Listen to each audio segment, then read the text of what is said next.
Listen to the Buddha. Practicing mindful breathing is crucial, and we shouldn't wait until intense emotions arise to start training ourselves. We need to prepare ourselves through regular practice so that when emotions emerge, we naturally recall how to handle them. Emotions are like a storm. You can sense them approaching.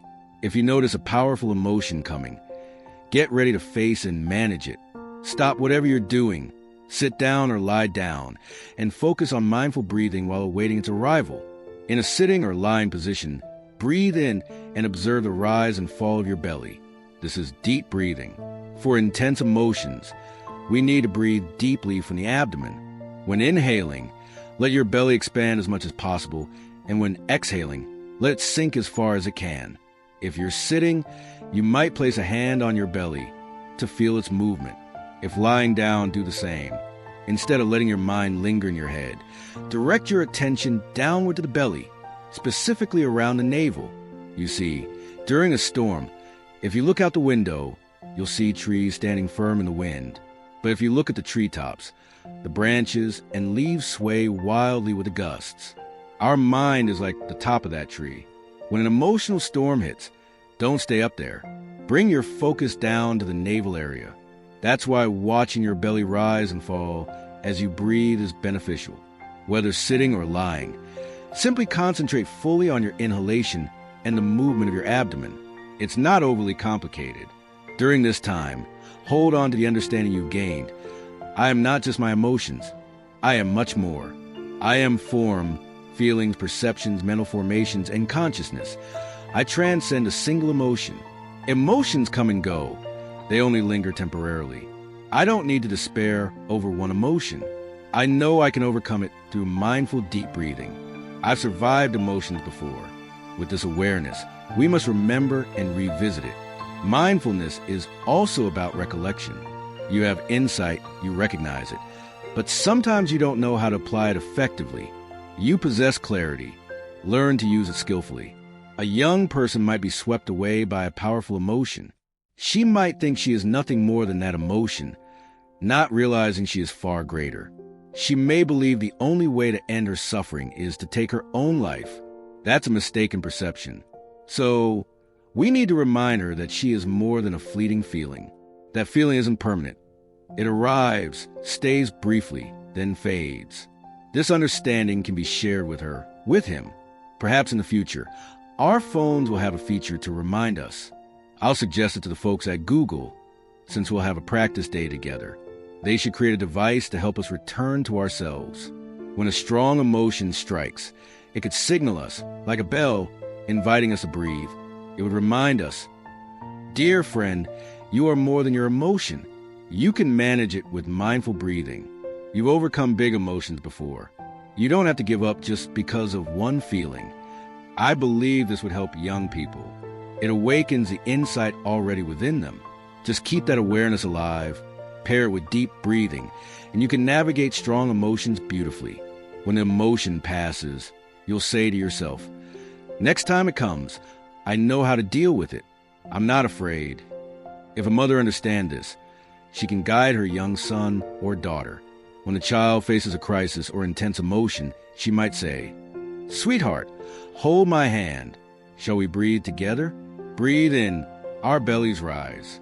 Breathe out, they fall. Let's breathe together. Mother and child practice is one.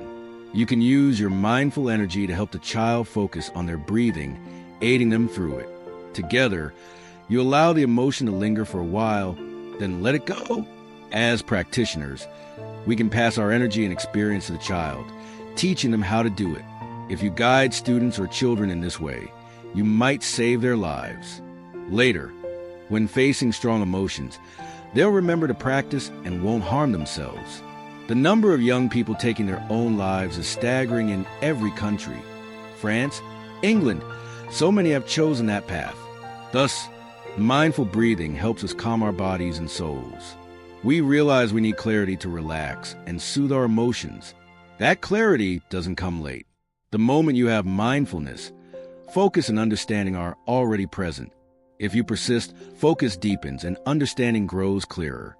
With these three energies, you can face any pain within you. A practitioner can generate joy and happiness at any moment of the day. These are the fifth and sixth exercises the Buddha taught in the Sutra on mindful breathing. The fifth is sparking joy through mindfulness. With mindfulness, you recognize the conditions for happiness already present, making joy and happiness immediately possible. That's the art of living happily. A skilled practitioner knows how to bring joy and happiness into their daily life to nourish and heal themselves. They also know how to face the pain within. Mindfulness is the energy that helps you identify pain and smile at it. When you can smile at pain, it doesn't overwhelm you. Hello, my anger, I see you. I'll take care of you. That's smiling at your anger. As practitioners, we must learn to smile at our irritation, our anger. Smiling means recognizing it, not avoiding or suppressing it. And with mindfulness energy, you're strong enough to stay with it, your loneliness, your frustration. Mindfulness first identifies things as they are, then embraces and calms them. Mindfulness is an energy, while anger is another. The energy of mindfulness recognizes and holds anger like a gentle mother cradling her child. After a few minutes of practice, you feel relief. That's the art of facing suffering, recognizing and soothing the pain within. We need to train ourselves to do this, and with further mindful breathing exercises, we can fully transform the pain and afflictions inside us. We understand that suffering and happiness are deeply connected. Suffering plays a key role in creating happiness, just as mud is essential for a lotus to bloom. Without mud, there's no lotus. It's the same with suffering and happiness. Suffering is the raw material for happiness. There's already enough suffering. We don't need to create more. The key is learning to transform suffering into happiness, like using waste to nurture flowers. When you look at a flower, you see sunlight, rain, and compost from waste. A skilled practitioner knows how to turn the waste within, the suffering, into understanding, compassion, and joy. That's the art of suffering and happiness. In Buddhism, we don't speak of the kingdom of God, but of the Buddha's realm. Many think the kingdom of God is a place without suffering. I disagree. Without suffering, there's no happiness. For happiness is born from suffering. It's like left and right, they're inseparable. The Buddha taught, this exists because that exists. Simple. So, fleeing suffering to chase happiness isn't wise. It's impossible, though most of us try. We don't see that happiness comes from suffering, and what we need is to learn to use suffering well. If you know how to face suffering, you suffer far less. The seventh and eighth exercises in mindful breathing teach you to endure suffering. When you know how to endure, you lessen the pain greatly, then use it to create joy and happiness.